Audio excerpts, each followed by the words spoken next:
नमस्कार वक्ता साथियों। मुझे हर शख्स भला लगता है, बस यही सबको बुरा लगता है। सचिन पायलट के साथ कमोबेश ये अशार सही सटीक साबित होते हैं या चरितार्थ होते हैं। आज बात करेंगे इस मुद्दे पर। पूर्व मुख्यमंत्री अशोक गहलोत के ताज़ा बयानों के बाद हर कोई उत्सुकता से इस इंतज़ार में था कि सचिन पायलट राजस्थान लौटकर, जिनका 2 दिन पहले सवाई माधोपुर के शकरकटा में स्वर्गीय राजेश पायलट की प्रतिमा के अनावरण कार्यक्रम में आना हुआ और वहाँ जो उनका भाषण था उसे सुनकर के हर कोई ये कह रहा है कि उन्होंने पूर्व मुख्यमंत्री के बयानों पर नहले पे तेला जड़ दिया। इस पर विस्तार से बातचीत के लिए मेरे साथ हैं वरिष्ठ पत्रकार और जाने माने राजनीतिक विश्लेषक दीपक भारत जी श्रीमाल। दीपक जी नमस्कार। दीपक जी, एक व्यक्ति है जो सचिन पायलट के बारे में कुछ और तरह की टिप्पणियां करता है, लेकिन सचिन पायलट ने कल की उनकी सभा में जो उनके स्वर्गीय पिता के प्रतिमा अनावरण की आयोजन उनके निमित्त रखी गई थी, उसमें सबसे पहली लाइन जो बोली कि मेरी कोशिश रहती है, मैं प्रयास करता हूँ कि मैं संभल कर बोलूं, और जितना वो संभल कर बोले उससे उन्होंने न केवल दिल जीत लिया, वरन अशोक गहलोत के जो ताज़ा बयान थे उस पर नहले पे तेला भी जड़ दिया। उनकी जो 5 सकार जिसको अपन कहते हैं, स शब्द से शुरू हुए थे, संभल कर, संतोष, सम्मान देना, सच्चाई के साथ खड़े होना।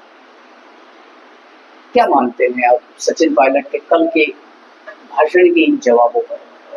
ये राजनीति से पहले सचिन और पायलट क्यों लिखा जाता है? जी,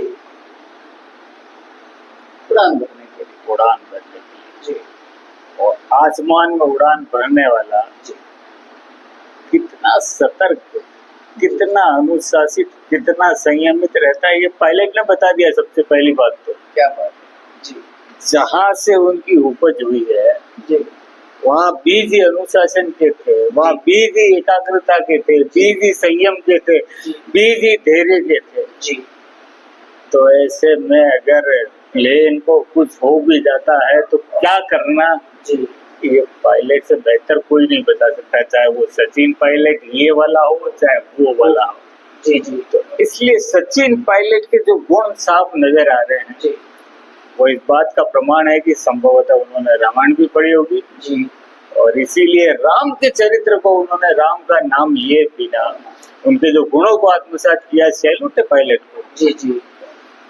देखो जी, कल के भाषण में जैसे मैं MCQ question, multiple choice question, जिसको बहुविकल्पी प्रश्न होते हैं ना, उसके किसी एक उदाहरण के माध्यम से आपके विचार हमारे दर्शकों तक पहुंचाने की चेष्टा करूं। तो ये जो 5 बातें थी उनकी, व्यक्ति संभल कर बोले, बिल्कुल संयमित होकर बोले, सच्चाई का साथ दे, सच्चाई का साथ दे, संघर्ष करे, और सबसे बड़ी बात थी संतोष। तो मेरे एमसीक्यू में इन 5 में से आपसे सवाल ये है कि इन 5 बातों में से पूर्व मुख्यमंत्री अशोक गहलोत पर कौन सी बात लागू होती है, या 5वां ऑप्शन मेरा उपरोक्त सभी भी है? उपरोक्त में से कोई नहीं रखते तो? हाँ, ये भी आजकल तो आता ही है किसी भी, अगर तो उस पे जाऊंगा उपरोक्त में से कोई नहीं। अगर अशोक गहलोत जी की बात करूं, क्योंकि जो उनकी उम्र है और जिस लिहाज से उनको बातचीत करनी चाहिए, कहीं ना कहीं साफ लगता है, जिसको हमारी भाषा में आज के युवाओं की हताशा, कुंठा, इस तरह के शब्द का प्रयोग किया जा सकता है। क्योंकि आप जब भी जो भी बात कर रहे हैं, आप अपनी जगह कितना सही है वो आपका राम जाने जी, या वो लोकेश शर्मा ओएसडी जाने जी, क्योंकि जो बयान उनके, क्योंकि लोकेश शर्मा को सचिन पायलट ने वहाँ ओएसडी नहीं बनाया था, गहलोत जी नहीं बनाया था। तो अब वो जो भी कह रहे हैं जी, भरोसा आपने जिस पे किया जी, तेरे भरोसे पे, बिल्कुल, तू न संभाले तो मुझे और कौन संभाले। दीपक जी जी, एक बात पर या एक मुद्दे पर आपसे मैं विशेषज्ञता वाली बड़ी हमारे दर्शकों तक पहुंचाना चाहूँगा। अपने 2 दिन पहले के बयान में पूर्व मुख्यमंत्री गहलोत ने कहा कि मैं इस देश का वो राजनेता हूँ जो अति संतुष्ट है। सचिन पायलट ने मैं एक सवाल गंभीरता से कर रहा देखो कि आप इसको हंसी उड़ा करके सवाल को थोड़ा सा गंभीर बनाए रखें। अब आपकी हंसी में भी कोई बड़ा राज छिपा है, वो तो हमारे दर्शकों को आप बताएंगे, मुझे नहीं पता। पर पूर्व मुख्यमंत्री अशोक गहलोत ने 2 दिन पहले अपने बयान में कहा कि मैं इस देश का वो राजनेता हूँ जो अति संतुष्ट है। कल अपने भाषण में सचिन पायलट ने संतोष शब्द का, संयम का भी इन्होंने बहुत जोर देकर इस्तेमाल किया, लेकिन संतोष शब्द का कि व्यक्ति को संतोष होना चाहिए। तो इन दोनों में क्या विरोधाभास महसूस करते हैं आप? देखो साहब, एक तरफ तो Sachin Sachin I love you Sachin के नारे लग रहे हैं। सोशल मीडिया आप भी देखते होंगे जी, और सोशल मीडिया में गहलोत समर्थक जितने हैं उनका एक ही नारा चल रहा है, चौथी बार 2028 में गहलोत साहब चौथी बार। तो इसलिए मुझे हंसी आ गई कि संतुष्ट हूँ, क्योंकि कोई भी मुहिम चलाई जाती तो उसके पीछे कोई चेहरा होता है, और वो किसका चेहरा है वो ही जाने। क्योंकि आई लव यू सचिन जब कोई कहता है तो वो आवाज बताती है, और जब कोई लिखता है चौथी बार तो कहीं स्वार्थ झलकता है, तो कहीं निस्वार्थ प्रेम विश्वास झलकता है। तो ये 2 चीजें आप भाषा से और आवाजों से, हम लोगों का काम में आवाज और भाषा को पकड़ना, तो मैं साफ कह सकता हूँ। दीपक जी, आवाज सुनते मुझे एक बड़ी महत्वपूर्ण बात याद है। कल का सचिन पायलट का जो कार्यक्रम था उनके स्वर्गीय पिता की स्मृति में, जो मूर्ति अनावरण का, उनकी बॉडी लैंग्वेज, उनके चेहरे की आभा और आपने कहा आवाज, उन तीनों को मेल स्थापित करते हुए आप क्या कहना चाहेंगे कल के भाषण पर? अपने आवाज की बात की, इसलिए मुझे ये प्रश्न उठा। जी बिल्कुल साफ है, जिसका दिल साफ है उसकी जुबान भी बिल्कुल साफ है, वाणी भी साफ है। तो ये सब चीजें कुदरत की देन है। तो कुदरत किसके साथ है इससे आप पता कर सकते हैं, मैं तो ज्यादा क्या बोलूँगा। एक बड़ी महत्वपूर्ण बात कही थी उन्होंने कि आंखों में आंखें डाल करके आप बात करें तो पता चल सकता है कि कौन सच के साथ है, कौन झूठ के साथ है। इसका संकेत क्या समझते हैं? बिल्कुल साफ है। अभी 2 चीजें हैं, डीएनए जांच, नार्को टेस्ट की भी बात आई जी। जो नार्को टेस्ट का दावा किया गया है हमारा भी करा लो और उनका भी करा लो। पूर्व मंत्री रमेश मीणा ने किया है। जी, जिसने भी किया हो, मैं नाम नहीं लूंगा जी, लेकिन ये दावा साफ करता है। और जो अगर पुराने बयान देखे जाए नेताओं के बाप पार्टी के नेताओं को या दूसरे निर्दलियों को, खरीद फरोख्त जो भी हुआ हो, चाहे बांसवाड़ा की तरह पर हेलीकॉप्टर किसी को लेने आया हो, ये सबके सामने कुछ छुपा नहीं है। किसको क्या मिला ये तो नार्को टेस्ट बता सकता है जी, और हो जाना चाहिए जी, ताकि राहुल के सामने भी तस्वीर साफ हो जाए जी। अब आपकी इस प्रश्न पर मेरा एक पूरक प्रश्न ये बनता है कि क्या ये हिम्मत दोनों जो खेमे हैं या दोनों ग्रुप जो हैं, एक खेमा तो साफ कह रहा है ना, करा लो, हमारा भी करा लो, इनका भी करा लो, दूसरा तो दूसरा खेमे की बात आती नहीं। दूसरा खेमा तैयार होता है या नहीं, ये है।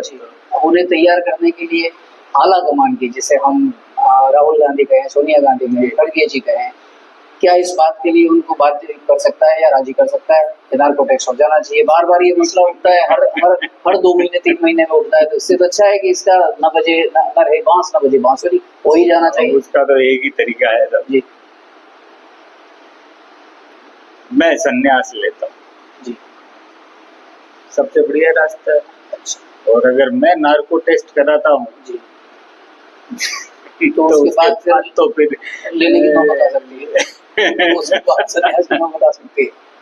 नहीं, संन्यास वाली बात तो दीपक जी आपकी ऐसी है कि वो तो नार्को टैक्स का भी बहुत काउंटर जवाब है। अगर ये बात आ जाती है संन्यास की, फिर तो नार्को टैक्स की जरूरत ही नहीं। हाँ, तो वही बता रहा हूँ ना जी, रास्ते 2 ही है जी, नार्को टैक्स या संन्यास। अब एक चीज चुन लो जी, जो चुनते हो वो बता देगा। दीपक जी, ताज़ा घटनाक्रम ये है कि आज प्रदेश कांग्रेस कमेटी में कोई बैठक होने वाली थी वो ऐन वक्त पर निरस्त करनी पड़ी। आज नई दिल्ली में कोई बैठक हुई है, क्या मानते हैं आने वाले दिनों में क्या सिनेरियो बनने वाला है कांग्रेस में? सिनेरियो तो साहब अब राहुल गांधी उस मोड में आ गए क्योंकि उनकी भी जो आयु है, युवा युवा भले ही कहते हो जी लेकिन अब वो जानते हैं कि अभी नहीं तो कभी नहीं जी और इसीलिए ममता को अगर सोनिया जी ने गले लगाया है और सुनने में आ रहा है कि उन्हें उपाध्यक्ष पद का ऑफर किया गया है, जी तो अब गांधी परिवार जी पुराने लोगों को भी जोड़ रहा है जिनका अपना वजूद है जी या वजूद सब इम्पोर्टेंट है, जी। जो षड्यंत्र करते हो वो नहीं, जी जी जिनका अपना जन आधार रहा हो या जन आधार को कवर कर सकते हैं जी उन लोगों पर नजर है। तो एक नई कांग्रेस का निर्माण करने का मन तो साफ है राहुल गांधी जी। का, और राहुल गांधी ने जितने बदलाव किए, जितने उनके अग्रिम संगठन है, सब चुनाव के जरिए होना, यूथ कांग्रेस के भी चुनाव है, आप देखा होगा करोड़ों रुपए पाया है, तो कहीं ना कहीं युवा शक्ति आशा तो है ही, आप इनकार नहीं कर सकते। नए चेहरों की बात की दीपक जी, मैं सीधा नई दिल्ली जयपुर से होता हुआ बांसवाड़ा लौटता हूँ। आज जिला कांग्रेस कमेटी बांसवाड़ा की तरफ से कार्यक्रम था, तो उसमें भी आपने काफी नए चेहरे देखे होंगे। जी बिल्कुल, कांग्रेस का जो संरचना है ऊपर से लेकर नीचे तक, क्योंकि लगातार अब आरएसएस की तरफ प्रशिक्षित किया जा रहा है जी, और यही काम राजीव गांधी ने शुरू किया था जब यूथ कोऑर्डिनेटर मोटिवेटर करके कार्यक्रम शुरू किया था उन्होंने जी जी और उसकी पहुंच सीधी की सीधी राजीव गांधी के पास हुआ करती थी। अब वही पैटर्न मेरे ख्याल से ये आ रहे हैं जी, तो अब आते हैं तो उसके बाद में नए चेहरे आएंगे जी। क्योंकि पुरानों का तो हमसे ही है कांग्रेस, जी तो वो चीजें तो भुला दी गई है और इसमें कांग्रेस बांसवाड़ा कांग्रेस जिला से अर्जुन बामनिया ने भी नई टीम बनाई है जी। उसमें जो चेहरे नए लिए हैं, साफ है कि नई कांग्रेस होगी जी, तो ये बदलाव ऊपर से नीचे तक है, ये दो जगह ही नहीं। नई सोच के साथ होगी या केवल हाँ। चेहरों के साथ नहीं होगी? अब ये चयन आपके ऊपर है, वो राहुल गांधी वो चयन तो नहीं कर सकता, वो जिला स्तर पर ही है कि कितना प्रभावी होते हैं वो चेहरे, लेकिन अवसर मिला है तो नया जोश रह जाए जी, पुराने तो क्योंकि उनके लिए आम बात हो गई, इन लोगों के लिए पर खास बात होगी और जब कोई खास चीज हमारे हाथ में आती तो उत्सुकता भी रहती, नई गाड़ी लाओ तो उसकी उत्सुकता रहती, नए कपड़े लाओ तो रहती है, तो नया पद है, नए लोग है तो उत्सुकता रहेगी। दीपक जी, आप तो खुद कवर करने गए थे इस इवेंट को, वहाँ कोई ऐसी सुगबुगाहट? मैंने एक बयान जरूर सुना कि राहुल गांधी एक अकेला है जो सड़कों पर उतरा है लोकतंत्र बचाने के लिए, पार्टी की विचारधारा को मजबूत करने के लिए। अशोक गहलोत या सचिन पायलट की कोई चर्चा हुई आज की इस मीटिंग में? नहीं, ये ऐसा कहीं मुझे नजर नहीं आया, मतलब जहाँ तक है सारी चीजों से बचने का प्रयास किया गया था। जी, जी। अगर अशोक गहलोत का कहीं नाम आया है क्योंकि 3 बार मुख्यमंत्री रहे और मनरेगा जैसी योजना की जब बात होती है तो अशोक गहलोत का नाम आना स्वाभाविक लगता है, लेकिन इतना बल दे करके या स्थापित करने के प्रयास में नहीं कि अशोक गहलोत ही हमारा नेता है। जी जी, मैं एक शेर के साथ हमारी चर्चा को विराम देना चाहूंगा। मसला ये नहीं कि वे दो चेहरे रखते हैं, मलाल तो इस बात का है कि दोनों घटिया रखते हैं। तो चेहरों को बेनकाब करने तक हमारा संवाद का सिलसिला में दीपक जी जारी रहेगा और इन चेहरों को बेनकाब कोई करे न करे वक्त तो जरूर करता है और समय जरूर करेगा। हमारे दर्शकों से विदा लेते हैं और आपका कोई एक्सपर्ट कमेंट हो तो दर्शकों तक पहुंचा तो यही कहना, वो गाना याद आता है, देखो देखो चेहरा न देखो इस चेहरे ने लाखों को